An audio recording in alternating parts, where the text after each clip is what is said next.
Монголын хувийн хвшлийн шилдэг биеийн тээврийн дээд сургуулиудын нэг бол Монгол Улс биеийн тээврийн дээд сургууль гэж нэрлэж болно. Тус сургууль энэ онд 20 жилийн түүх татаагаа учран залгаж байна. Монгол Улс биеийн тээврийн дээд сургуулийн Монголын хөнгө атлетикийн эртний тамирчин Монгол Улсын говийн тамирчин Дэсцэвгийн амжилмаа 1997 онд анх үүсгэн байгуулжээ.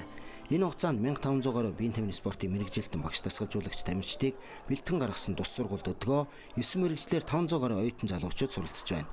Монгол Улс дээд сургуулийн оюутан тамирчдаас сагсан бөмбөгийн дэлхийн оюутны аврах шалгаруулах тэмцээнээс ганц үг Дөлгөөн, Бацулбоо, Чимбатнар мөнгөн медаль, бодибилдинг фитнесийн дэлхийн аваргын тэмцээнээс Ичин нор алт хүрэл медаль, Жамц, Саруулбатнар хүрэл медаль тус хүртэж Ахмад багш спортын мастер, Дашин Туя хөдөлмөрийн гавьяаны олон төвийн одонгор шагнуулсан сайхан амжилтаар хуучин оноо үдэж сургуулийнхаа 20 жилийн ойд билүүгээрэн өгтлээ.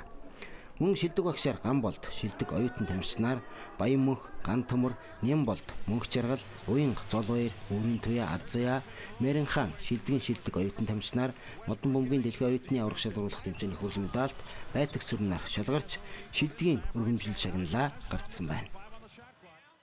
Нэг сард одоо Юби паст бас бодибилдингийн бүх тамирчдыг хамарсан тийм тэмцээн явуулна. Мөн 4 сард 10 жилийн сургуулийн ахлах курсын дунд сагсан бөмбөгийн тэмцээн ингээд олон үе шаттай тэмцээнүүдийг явуулахаар төлөвлөж байгаа.